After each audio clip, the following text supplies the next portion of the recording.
পেঁয়াজ কলি ভাজা হচ্ছে। পেঁয়াজ কলি দিয়ে আলু দিয়ে ভাজা হবে। আপনারা এরকম পেঁয়াজ কলি দিয়ে আলু দিয়ে বাড়িতে ভাজা করে খাবেন, দেখুন ভালো লাগবে।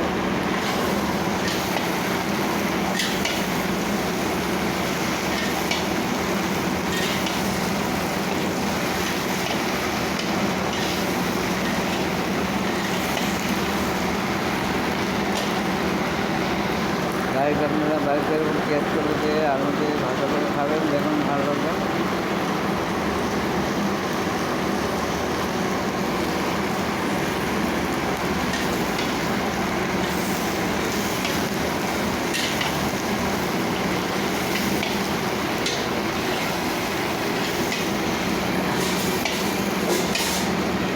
এটাকে ভেজে তুলে রাখা হবে, এরপরে আলু দিয়ে তুলে মিক্স করে ভাজা হবে।